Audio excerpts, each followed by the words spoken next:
নমস্কার, আমি জ্যোতিষী শ্রী গৌর ভট্টাচার্য। হ্যাঁ, থাম্বনেলটা ঠিকই পড়েছেন যে বৃহস্পতি স্থান পরিবর্তন যে হচ্ছে সেখানে কুম্ভ রাশির জাতক বা জাতিকাদের জন্য কী এমন ঘটবে, এই বৃহস্পতির যে সঞ্চার হচ্ছে কুম্ভ রাশির জাতক জাতিকাদের জন্য কী এমন ইম্প্যাক্ট ফেলবে, প্রত্যেকটা ঘটনা কিন্তু মনোযোগ সহকারে ভিডিওর শেষ পর্যন্ত অবশ্যই দেখবেন। কারণ 18ই অক্টোবর 2025 বৃহস্পতি স্থান পরিবর্তন করছে, কর্কট রাশিতে আসছে মিথুন রাশি থেকে। তাহলে কুম্ভ রাশি সাপেক্ষ কিন্তু ষষ্ঠ ভাব, তাই 6 নম্বর ঘরে বৃহস্পতি যে আসছে কী এমন পরিবর্তন ঘটবে জানতে হলে ভিডিও শেষ পর্যন্ত অবশ্যই থাকুন, মনোযোগ সহকারে ভিডিওটা দেখুন। এবং আপনি কোথা থেকে ভিডিওটা দেখছেন একটু কমেন্ট বক্সে অবশ্যই জানিয়ে দিয়ে যাবেন। এবং আপনি যদি এখন আমার চ্যানেলটা সাবস্ক্রাইব করে না থাকেন, দয়া করে রিকোয়েস্ট করবো চ্যানেলটা একটু সাবস্ক্রাইব করে দিন। আর আমি জ্যোতিষী শ্রী গৌর ভট্টাচার্য, আমার চেম্বার হলো সারা ভারতবর্ষে একটাই চেম্বার, প্রতাপবাগান 6 নম্বর সরণি, বাঁকুড়া। যারা আসতে চাইছেন দেখুন উপরে নাম্বার দেখা যাচ্ছে, সেই নাম্বারে যোগাযোগ করে অতি অবশ্যই আসুন। বা যারা অনেক দূরে থাকেন, যাদের পক্ষে আসা সম্ভব নয় বা আসতে পারছেন না, অনেক দূরে থাকেন, তাদের জন্য অনলাইন কনসালটেন্সি আছে, তারা অনলাইনে আমার সঙ্গে কথা বলতে পারবেন। 1:1 কথা হবে। আপনার নাম, জন্ম তারিখ, জন্ম সময়, জন্মস্থান এই তথ্যগুলো টুক করে পাঠিয়ে দিন হোয়াটসঅ্যাপ নাম্বারে। আপনি পৃথিবীর মানচিত্রে যে কোনো জায়গায় থাকুন না কেন, আপনাকে আমি অনলাইনের মাধ্যমে পরিষেবা দেবো। আর যদি জন্ম তারিখ বা জন্ম সময় কোনো সম্বন্ধে কনফিউশন থাকে বা সঠিক জানা না থাকে, তার দুটো হাতের ছবি তুলে পাঠান, হস্তরেখার উপর বিচার করে প্রেডিকশন আপনাকে আমি করতে পারবো। আর অনলাইন দেখাতে হলে আমার যে পারিশ্রমিক ফিজ আছে, সেই ফিজটা আপনাকে অনলাইনের মাধ্যমে আমাকে পে করতে হবে, তারপরে আপনাকে অপেক্ষা করতে হবে, সেই অনুযায়ী আপনাকে জানানো হবে। ওই 1 মিনিটে 2 মিনিটের মাধ্যমে ভাগ্য বিচার হয় না, ধীরে সুস্থে করে পরপর স্টেপ বাই স্টেপ জানানো হবে। একদম নিশ্চিন্তভাবে আপনারা পাঠিয়ে দিন।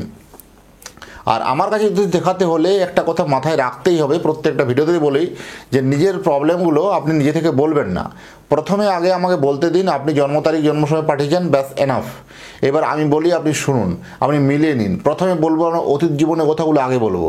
অতীত জীবনের কথাগুলো যখন আপনার কাছে মিলে যাবে, তারপরে আপনি বলবো বর্তমান জীবনের কথা।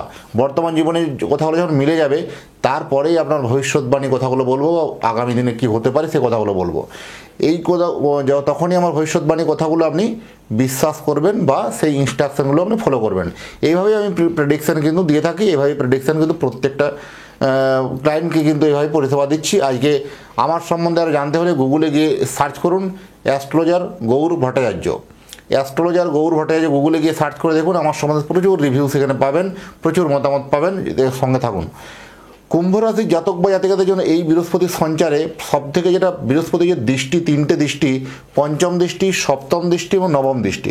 এই পঞ্চম দৃষ্টি পড়েছে বৃশ্চিক রাশির ঘরে, অর্থাৎ কুম্ভ রাশি সাপেক্ষ 10ম ভাব, এবং সপ্তম দৃষ্টি পড়েছে মকর রাশিতে, সেটা হচ্ছে দ্বাদশ ভাব, এবং হচ্ছে নবম দৃষ্টি পড়েছে মীন রাশিতে, সেটা হচ্ছে 2য় ভাব। প্রথম হচ্ছে কর্মভাব থেকে আমরা উন্নতি হবে প্রচণ্ড। যারা বিশেষ করে চাকরি করছেন বা চাকরি এখনও যারা পাননি বা চাকরির জন্য বারবার চেষ্টা করছেন, তাদের চাকরি হয়ে যাওয়ার সাফল্য অত্যন্ত বেশি, চাকরি হয়ে যাওয়ার প্রবণতা বেশি, মানে কর্মক্ষেত্রে আলটিমেট কিন্তু সফলতা। যারা কাজ করছেন অনেকদিন ধরে কোনো ইনক্রিমেন্ট বা কোনো প্রমোশন হচ্ছিল না, বা যারা বেসরকারি ক্ষেত্রে কাজ করছেন যারা কোনো প্রমোশন হচ্ছিল না, তাদের জন্য কিন্তু সাকসেসফুল কিন্তু হবে। যারা বিভিন্ন কোম্পানির সেলসে যারা জব করছেন, যারা বিভিন্ন রকম টার্গেট ওরিয়েন্টেড কোনো জব করছিলেন, এতদিন থেকে টার্গেট হচ্ছিল না বলে আপনাকে অনেকবার ভৎসনা শুনতে হচ্ছিলো, এবার কিন্তু সেই সব টার্গেট আপনার কিন্তু হয়ে যাবে। ওই নিয়ে দুশ্চিন্তা করার কিছু না, টার্গেট আপনার কিন্তু হচ্ছেই 18 তারিখের পরে। আপনি এতদিন থেকে ভাবছেন যে এবারে মনে হয় আর টার্গেটটা মনে হয় হবে না, এবার মনে হয় আমি আবার সেই ভৎসনার শিকার হবো, আবার সেই কোম্পানি থেকে নানানভাবে চাপ আসবে, কিন্তু নয়, আপনি টার্গেট কিন্তু আপনার হবে। এই মাসে যেমন আয় বাড়বে, অর্থনৈতিক জায়গায় প্রচুর কিন্তু বৃদ্ধি হবে, ফিনান্সের জায়গায় যথেষ্ট ভালো, আর্থিক উন্নতি যথেষ্ট ভালো হবে।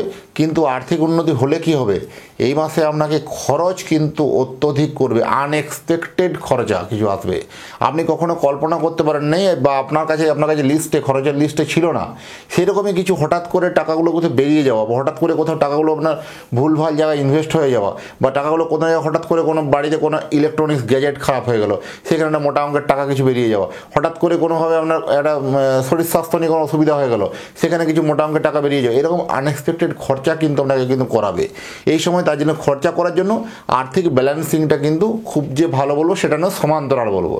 আয় যেমন আমরা বেড়েছে, এই মাসে কিন্তু খরচাও আপনার বাড়বে, তাহলে আয় আর ব্যয়ের মধ্যে একটা সামঞ্জস্য থাকবে। আপনার মানে পয়সা মাইনাসে চলে যাবে না, বা চিন্তা করার কিছু নেই, সেরকম কিছু হবে না, ফিনান্সের জায়গায় যথেষ্ট মোটের উপর ভালো বলা যায়। ভ্রমণ যাদের অলরেডি প্ল্যানিং করেছিলেন, তো ভ্রমণগুলো কিন্তু সাকসেসফুল হবে, ভ্রমণ কিন্তু আপনাদের জন্য ভালো হবে, প্রচুর প্রচুর কিন্তু ভ্রমণ হওয়ার সম্ভাবনা অত্যন্ত প্রবল। এবং নবম দৃষ্টি আমরা দ্বিতীয়ভাবে পড়েছে, তাই বলে হয় যে অর্থনৈতিক উন্নতিতেও হবে। এবং বিভিন্ন পিতৃকুল সূত্রে বা মাতৃকুল সূত্রে কোনো জমি বা বাড়ি বা প্রপার্টি, এই কোনো অনেক দিন ধরে কোনো প্রপার্টি লিটিগেশন ছিল, কোনোভাবে আপনার সমস্যা ছিল, সেগুলো পেপার রিলেটেড প্রবলেমের জন্য সেই প্রপার্টিগুলো বিক্রি করতে পারছিলেন না, সেই সব জায়গা থেকে প্রপার্টি কোনো বিক্রি করে টাকা পয়সা আর্থিক জায়গাতে একটা ভালো শ্রীবৃদ্ধি হওয়ার সম্ভাবনা বেশি। প্রপার্টি ভাগ্য থেকে কোনোভাবে টাকা কিন্তু আপনার আসবে। ব্যবসা যারা করছেন তাদের অনেক দিন থেকে কোনো টাকা কোম্পানিকে দিয়েছিলেন বা কোনো জায়গাতে হয়তো কোনো মাল রিটার্ন পাঠিয়েছিলেন, সেই টাকাটা আপনার অ্যাকাউন্টে ক্রেডিট নোট হয়নি, বা কোনোভাবে আপনার মাল ফেরত দিয়েছিলেন, সেই মালের টাকাটা আপনি রিকভারি পাননি, বা কোথাও আপনার কোনো কোম্পানিতে একটা কোনো স্কিম করেছিলেন, সেই স্কিমের টাকাটা আপনি এখনও পর্যন্ত পাননি। এবার কিন্তু সেই টাকা কিন্তু আপনি পেয়ে যাবেন। মানে কোম্পানি থেকে কোনো রকম আটকে থাকা টাকা আপনার পুনরুদ্ধার হওয়ার সম্ভাবনা বেশি।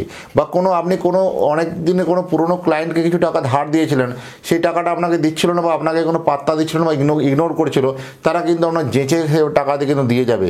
এরকম ধরনের একটা আনএক্সপেক্টেডভাবে কিন্তু টাকাগুলো রিটার্ন আসার সম্ভাবনা কিন্তু বেশি। যাদের বিবাহ নিয়ে একটা কমপ্লিকেশন ছিল, বিয়ে নিয়ে একটা সমস্যা চলছিল, বিয়ের সম্বন্ধ বারবার ধরে ভেঙে যাচ্ছিল, বিয়ের সম্বন্ধগুলো ঠিকঠাক হচ্ছিল না, তাদের জন্য কিন্তু বলবো বিয়ের জায়গাটা কিন্তু যথেষ্ট ভালো। বিবাহের সম্বন্ধ এই সময় কিন্তু ফাইনাল হওয়ার প্রবণতাটা কিন্তু বেশি। মানে ম্যারেজ লাইফ কিন্তু করার আগে কোথাও একটা ভুল ইনফরমেশনে বিয়ে হতে পারে, তাই একবার হঠাৎ করে একটু সাবধান হয়ে যান বা থমকে যান। আপনি আপনার জন্মছককে দিয়ে একবার দেখে নিন বা জন্মছকগুলোকে মিলিয়ে দেখে নিন, জোটক বিচার করে যে আপনি সঠিক জায়গায় বিবাহ করতে চলেছেন কি চলছেন না। আপনি সেই ছেলেটিকে বা সেই মেয়েটিকে বিয়ে করুন, কিন্তু বিফোর ম্যারেজ, বিয়ের আগে অবশ্যই কুষ্টি মিলিয়ে বা কুণ্ডলী মিলিয়ে বিয়ে করে জেনে বুঝেই কিন্তু বিয়ে করা উচিত। না হলে কিন্তু ম্যারেজ লাইফ কিন্তু আগামী দিনের জন্য আপনাকে আফসোস করতে হবে। এটা খুব কাছের বন্ধু থেকে আপনাকে কিন্তু ঠকতে পারেন। সেই কাছের বন্ধু থেকে অনেক দিনের সম্পর্ক, খুব ভালো রিলেশন ছিল, সেই বন্ধু কোনোভাবে আপনাকে ফিনান্সিয়ালিভাবে ঠকাতে পারে। তাই আর্থিক লেনদেনের ক্ষেত্রে একটু সংযত থাকা উচিত। কাছের মানুষের থেকে আপনাকে ঠকতে হতে পারে, এরকম ধরনের প্রবণতা কিন্তু এই সময় ঘটতে পারে এই বৃহস্পতির সঞ্চারের জন্য। এবং ওভারঅল যারা এতক্ষণ ধরে যারা আমার ভিডিওটা দেখলেন তাদেরকে অসংখ্য ধন্যবাদ। আর আপনি যদি চান যে আপনি কোনো অরিজিনাল কোনো জেমস্টোন কিনতে চাইছেন, তাহলে আপনি অরিজিনাল জেমস্টোন কিনতে হলে সবথেকে যে বিশ্বস্ত ওয়েবসাইট, আমার নিজস্ব ওয়েবসাইট www.astrogold.com, এই ওয়েবসাইটে গিয়ে আপনারা রত্ন পারচেস করতে পারেন। প্রত্যেকটা রত্ন টেস্টিং অরিজিনাল এবং সার্টিফিকেট যুক্ত। এবং সবথেকে বড় কথা হলো প্রত্যেকটা স্টোন আমি নিজে হাতে দেখে আপনাকে সরবরাহ করি। যদি মনে হয় সে আমার এই ওয়েবসাইট থেকে রত্ন কিনতে পারেন, ইএমআই থ্রু দিয়ে কিনতে পারবেন, ক্রেডিট কার্ড দিয়ে আপনি ইএমআই থ্রু দিয়ে কিনতে পারবেন, সেই অপশন অ্যাভেলেবেল আছে। আর আরও যদি বিস্তারিত আমার সম্বন্ধে জানতে হয়, গুগলে গিয়ে লিখুন অ্যাস্ট্রোলজার গৌর ভট্টাচার্য। আর আমার চেম্বার হলো সারা ভারতবর্ষে একটাই চেম্বার, প্রতাপবাগান 6 নম্বর সরণি, বাঁকুড়া।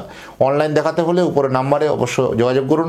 এতক্ষণ ধরে যারা ভিডিওটা দেখলেন তারা চ্যানেলটা একটু সাবস্ক্রাইব করে দিন, এবং আপনি কোথা থেকে দেখছেন ভিডিওটা একটু কমেন্ট বক্সে অবশ্যই লিখুন।